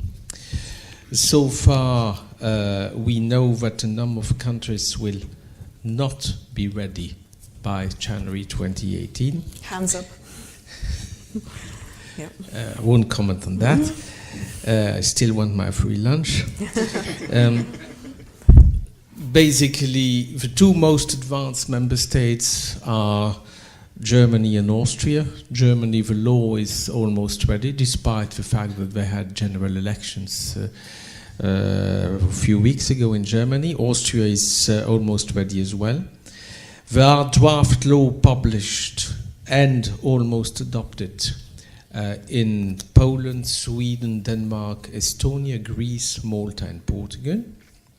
We know, of course, that the transposition work have started, that is to say, there is already a draft, there have been consultations with it, between ministries of trade and other stakeholders in Belgium, Bulgaria, Croatia, Cyprus, Finland, France and the Netherlands. And we know that a number of countries will not be ready by the end of 2018, so they will be late by 1 year. And if I'm allowed to name and shame, I will mention Hungary, Italy, Latvia, Lithuania, Romania, Slovenia, Spain, Switzerland, and the UK. But probably I don't know where the UK stands on this for a number of obvious reasons. What are the most, let's say, difficult issues in the consultations which took place between our colleagues all over Europe and their governments? The most difficult issues, of course, were related to definition, not only the definition of what is a package, and from Anne's presentation we understand that it's not an easy definition, but in particular linked travel arrangement, this is really the stumbling block for a great number of regulators. There are some uncertainties regarding, for instance, either occasional packages or business travel. The directive is quite clear about business travel. It says it can be exempted if it's part of a general agreement between the corporate customer and the TMC. However, it seems that the definition of general agreement is not very clear in some languages. Of course, a lot of issues regarding insolvency protection, in particular because, as Anne explained, there will be mutual recognition. And what we have at present, I mean, the legacy of the old directive is we have an enormous variety of insolvency protection schemes. Some are more expensive than others, some are more efficient than others, but the huge difference is in cost of insurance, insuring the insolvency, and sometimes lets some businesses operating in the member state A to seek an insolvency coverage in member state B, just by moving, for instance, a place of establishment or place of establishment of a branch. So that is obviously one of the core issues which is in discussion. Now, we met the competent Director General at the Commission last Tuesday. It is Director General Justice, and they told us, they had told us before, but we are now in discussion with them because they plan to launch a communication campaign in 2018. First of all, a communication campaign directed to the general public, our customers, and second, also a more targeted campaigns directed to the industry. We decided to cooperate with them, first of all, to make the general campaign to the public, to make it relevant.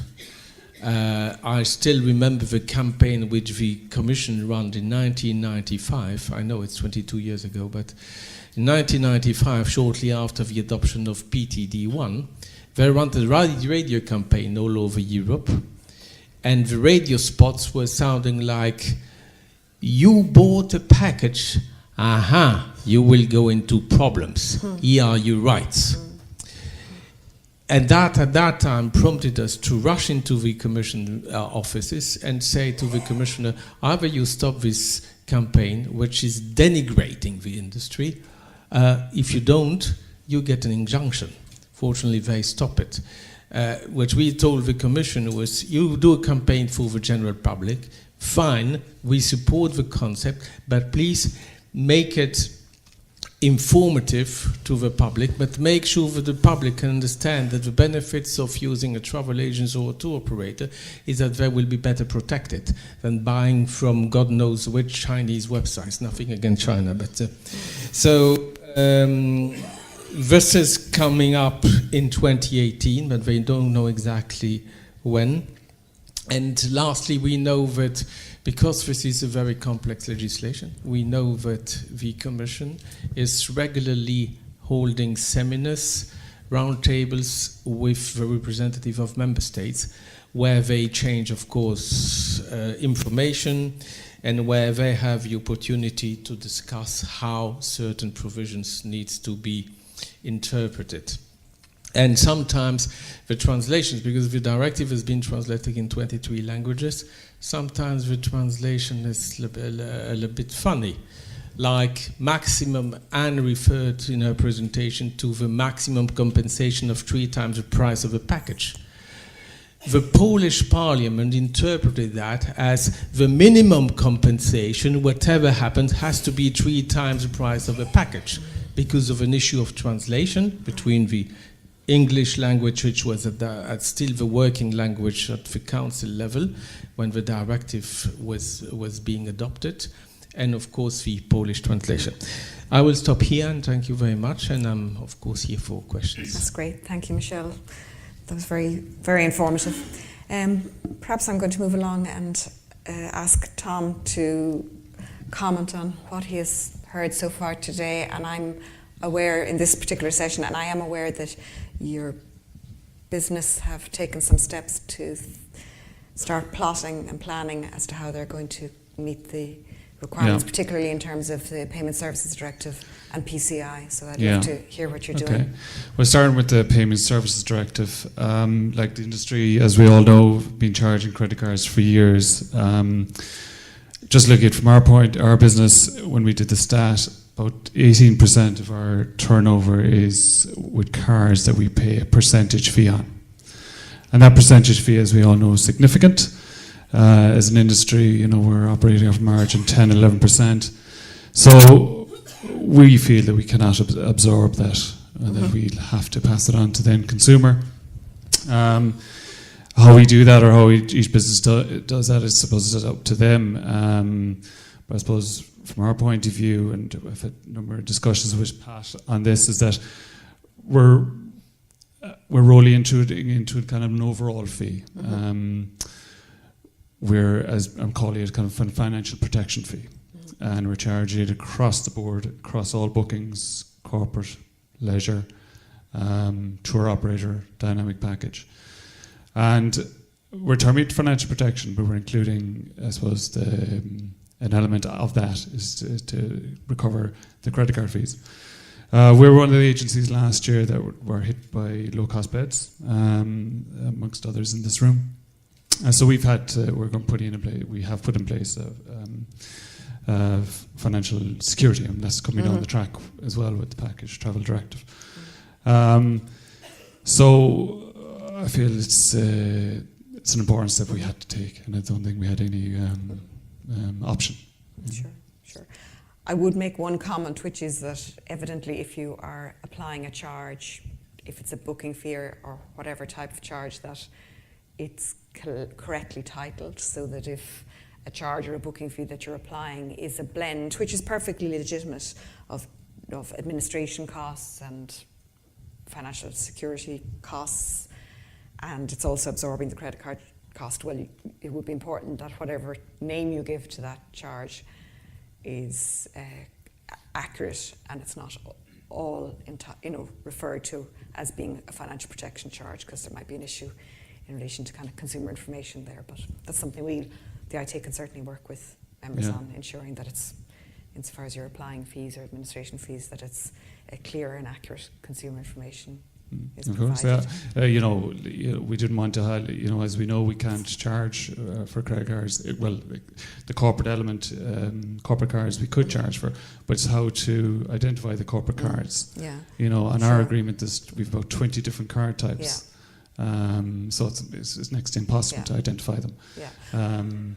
What I might just comment is, and please don't shoot the messenger, but to a certain extent, credit card charges are being viewed by the regulators as an overhead. It's an overhead which should be apportioned across your transactions, and whether you absorb it in a lead price or in a booking fee or something of that nature is evidently each business's own commercial decision. And I suppose the point that I'm just making is that it would be important that it's not being described as something that it isn't. But suffice it to say, it's just to be treated as an overhead, and it's applied across your transactions. And then there are opportunities, for example, where, as I said in my presentation, you can steer consumers towards a less costly means of payment that is legitimate. And you were going to have a brief word about your data protection? Data protection, yeah. I was at a seminar only about 2 weeks ago. Brian, you could have been at the same seminar run by the Court Chamber, and I suppose what I was struck by was the sheer number of companies at the seminar. Is about well in excess of the attendance here, and it ranged from large to very small companies, and it's a very serious topic. The Assistant Commissioner spoke at the event, and he basically said that if we were to have a data breach, previously it was kind of a rap in the knuckles, guys, don't do it again, improve your systems. But he fatally said it's fines. And I suppose my take from that, and since we've had, or was at that seminar, I've sat down with our IT consultant, reviewed our data, because like every industry, we have a back office system, we might have a marketing data with more data, we might have an employee HR system. So who's access to the data, what data we're holding, how long we're holding it, and so on and so on. And I suppose the key to all of this is kind of educating our staff, because they are the weakest link in all this. And it's not that they're doing anything malicious or intentionally do it, but if we don't educate them, and I think that's very much the starting point for us, is that it'll help us in the long run to, I'm not saying we'll be completely protected, but it'll help us in the long run in trying to overcome any potential scenario, I would completely agree with you in terms of getting staff buy-in, because it's the in one sense, the more buy-in you get from your staff, the easier the compliance programme will be to roll out. And just when I was listening to Brian's presentation, I just jotted some notes in relation to GDPR, because again, I really don't want people to get paralysed about the regulation. To a certain extent, a lot of the obligations already exist in terms of, you know, non-disclosure, protecting your customers' data, etc. What's changed really is that much more is being asked of businesses in terms of documenting their compliance and having logs of the data that they retain, so that they can demonstrate and provide a paper trail as to how they actually do meet the requirements of the data protection principles. And there, in terms of, as you mentioned, in relation to retention, thinking about what data do I keep, why do I keep it, do I need to keep it? In terms of consents, it is very important that if you're using the data for a reason other than the main purpose, which was for a consumer to purchase a holiday, that you've got, and this really comes to mind in terms of marketing to your customers, that you've got the appropriate consents. So, for example, I had one member contacted me to inquire as to whether they were going to embark on an initiative whereby they would actually be disclosing the customer's database to Facebook. So it's nothing got to do with the preferences that anybody would have selected in their cookies, but it was they were going to go to that step of disclosing. Now, I think the automatic reaction most people sitting around here would be, I don't know about that. And that's the essence of, if you can take that approach when you're trying to work out, are you compliant or not? Try to put yourself in the consumer's shoe and say, well, am I surprised that business still has this information about me? Am I surprised to be hearing from them? Am I surprised that they gave my information to another company? It's just to try and eliminate the data subject's surprise at the usage, disclosure or retention of the data. And also, I can only completely endorse what you're saying, Tom, in terms of try to break it down into small steps and start by looking at the data you have. Do you need to keep it?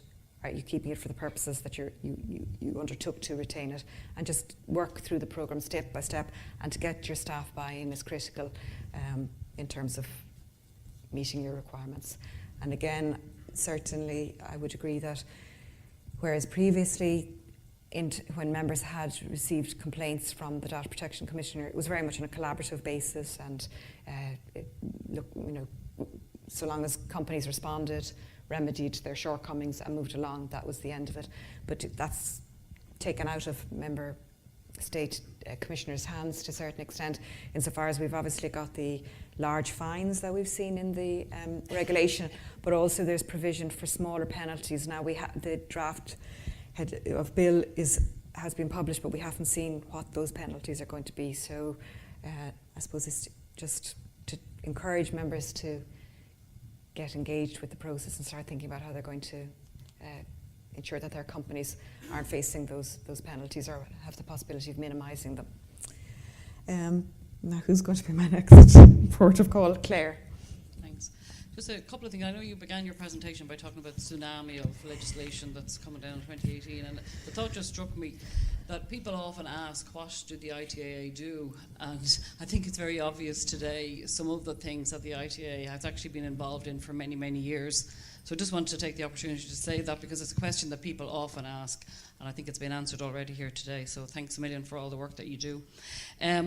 I think what struck me, and we've been talking about PTD for a long time now and been going through it, and despite the density of the legislation, it just strikes me that there's not going to be an awful lot of change for most small Irish travel agents, because we have accepted the liability for our customers for many, many years. I mean, I know, speaking for my own agency, people come to me because they trust me, and they know that if they're going to have a problem, they're going to be looked after. They ring me at midnight, the phone will ring, I'll answer it, we'll sort them out, whatever it is, whether we're legally liable or not. In some cases, we just, right, they're my customer, I have to look after them, I'm going to look after them, that's what we do.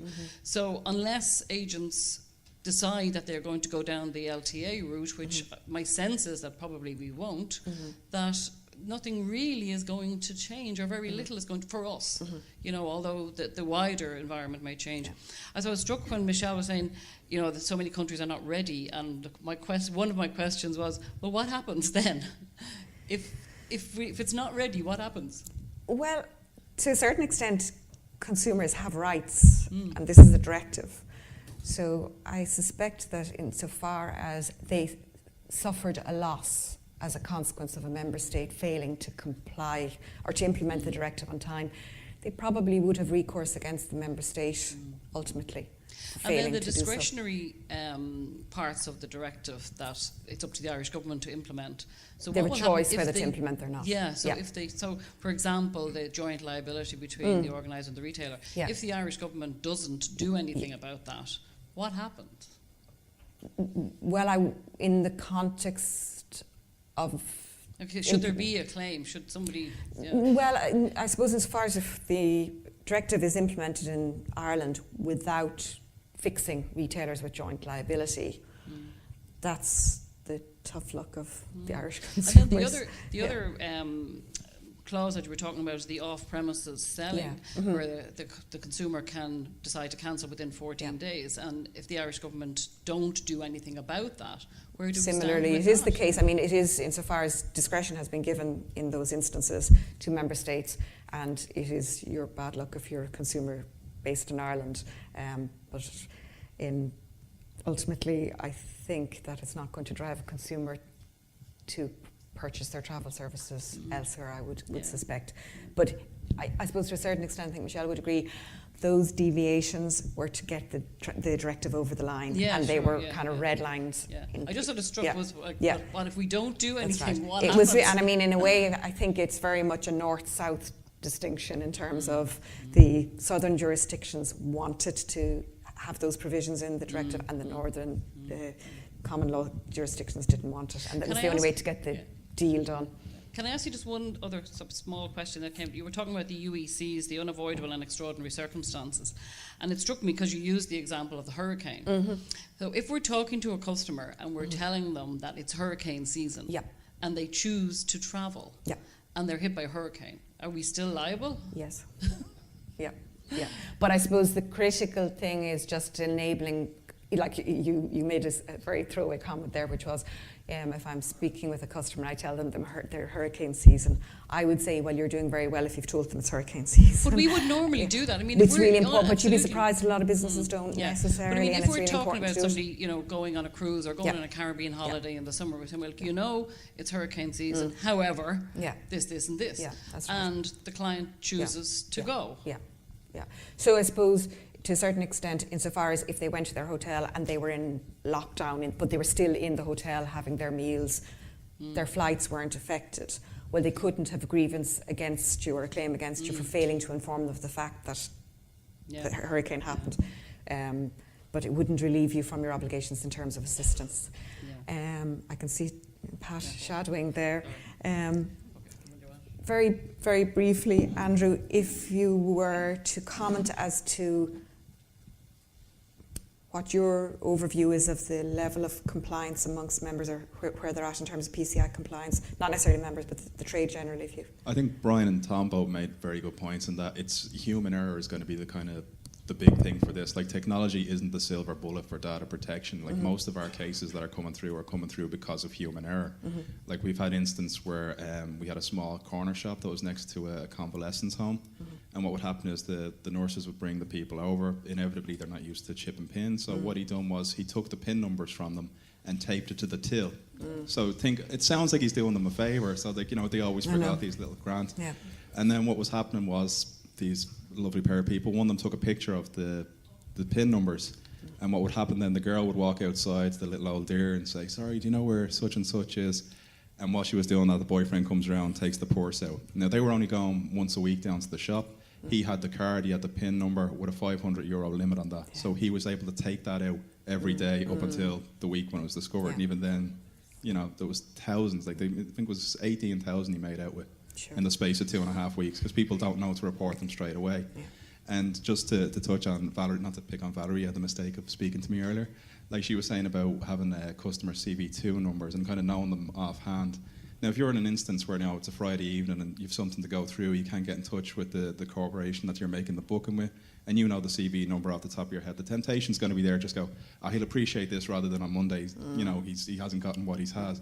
It's simple little things like that where you feel like you're helping, but you're actually kind of hurting in the long term. I think they're the big issues that need to be addressed. So again, we're very much going back to staff buy-in and training. So it's Valerie's fault. I'm just going to briefly Sorry, open... Anne, can I add to that? It's also educating clients, because we all have clients that say, you have my card details in file, or your passport details in file. True. We've got to eliminate Absolutely. that. That's right. A very fair point. I'm just going to open the floor to any questions. How much?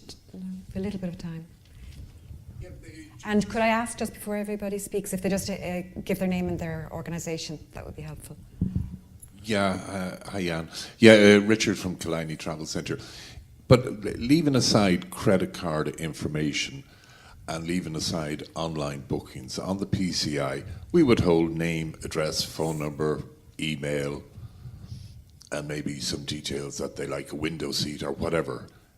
Is it okay to retain that information? Yeah, because that's not information that can be used anywhere else. Now, if you had the name and number and the card details, things like that, but if you just have, a name, an address, an email, that's not really data, because there's not an awful lot you can do with that. The whole shortcut would be to have two things in your office. A safe to store the credit card, and B, a shredder, so after you take the credit card number on that notepad, that is shredded immediately. Should you therefore be mainly PCI compliant? Or you would be, because you're not retained. That's taking it to the extreme. Like, I know this is kind of a unique industry in that you take payments and bookings long term in advance, which something like the likes of Lidl outside wouldn't be doing. You can retain the full copy of the card receipt, but to Anne's point as well, what do you need it for? All you'll need from that to make a payment or to make a payback is the last 4 digits of the card. So even if you don't need to shred them completely, if you just take a black marker, cross out everything but the last 4 digits so it's not visible, you can still retain that for business purposes. There's no set limit on how long you can have it for. You need it for as long as is business necessary. But again, to your point, if you're cross-cut shredding it, if you're storing it in a secure safe, you're kind of making things a lot easier for yourself in the long term. Grand. Thanks for that. Cheers. Thanks for the question. Oh. Lorraine, Dominic. Dominic Burke from Travel Centres. If I could just ask a question in relation to the credit card charges that come in next year. In the past few weeks, 2 tour operators in the UK, Wendy Wu and Corry, have unilaterally decided to increase their commissions to travel agents in order to help them defray the costs that they know they're going to have to absorb in relation to the abandonment of passing on the credit card charges to clients. Could I ask any Irish suppliers in the room if this is an issue that they have considered as being a creative way of helping, their travel agent partners deal with this oncoming issue, and if so, what some of those thoughts are, if anybody wants to comment. Okay. No, I'd only be working for the compliance side of things. I wouldn't have any kind of influence on things like that. I know we were speaking briefly about last night, there might be an issue with the regulator in that they are not actually able to put those charges through. Like I think Philippe was saying there, resilience is one word. I'd use another word in a situation like that, resistance. That's not something that can be just forced on you without, some sort of consultation with you or without going through the proper channels. Again, it wouldn't be my field of expertise, but it's certainly something if you want I can follow up for you from and see where the lay of the land is on that one. Well, and I would suggest there's probably opportunity to have those discussions maybe outside of this forum. But a point fairly made. Anybody else like to? Michael. Thanks. Michael Durley, Shandon Travel. Michelle, there seems to be an underlying agenda with IATA to get rid of as many licensed IATA licenses that they issue. Would that be a fact? With all the new regulations and all the restrictions coming in and the requirements coming in, It makes commercial sense for a lot of small agents to say, I'm not going to get an IATA license, I'm going to give it back. I will purchase my tickets from, say, consolidators. That could have an ongoing effect in Ireland in that if a big bunch of licensed agents did that, then you end up with the consolidators having nearly control of issuing tickets for smaller agents. And you know what happens when a body like that get together, then they start issuing other charges. So the fundamental question is, are IATA setting out to reduce the number of IATA licenses held by travel agents? I fully agree with part of your statement. And part of your statement is when you look at the number of accreditation, IATA has had over the last 15 years a decrease of, in average, 5% of the number of accreditation year on year. Now, let's imagine that in your business, every year you lose 5% of your customers. You will look at your business model seriously, and everybody would do so. IATA does it, but IATA does it the wrong way. Instead of looking at the passenger agency program and say, hey, I'm losing here 5% of my affiliates every year, might be something wrong. Let's talk with the businesses, let's talk with the associations. They don't do it. What IATA hates is precisely, and airlines don't like it either, is precisely when indeed, what do small and even medium-sized agents, being an IATA agent is like subscribing to a gas factory, because rules are so complex, and then you get ADMs, and then you have to be bonded, and then you have to provide it your financial criteria, blah, blah, blah, etc., etc. It's extremely complex. And if we look at the EU, a great number of smaller or medium-sized agents have decided once and forever to surrender their IATA accreditation and replace that accreditation with a couple of commercial agreements with main consolidators. And by the way, through these consolidators, very, very often get access to better fares than the standard GDS offer. IATA, we told IATA many times, your system is too complex. This is why small agents are walking away. So what they decided to do is to offer this non-cash accreditation system, which we were talking earlier with Valerie. And they believe that this non-cash accreditation will help smaller agents to stay on board. And then we ask them questions, are you sure that all airlines will retain their ticketing authority with small agents? Because what we observe also on most European markets is that unless you reach a certain threshold, there are a number of airlines who have a policy now that if you don't sell at least 25 or 50,000 euros per year, they withdraw the ticketing authority for the sake of simplifying their accountings, etc., etc.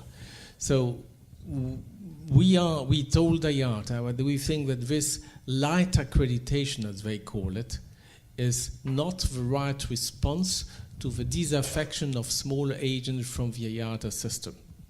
We told them, make things a lot simpler. The passenger agency conference resolution manual contains 400 pages, which agents are supposed to apply to. It looks like French labor law. It's awful. Sorry about that. And we told them, make it simple, more agile.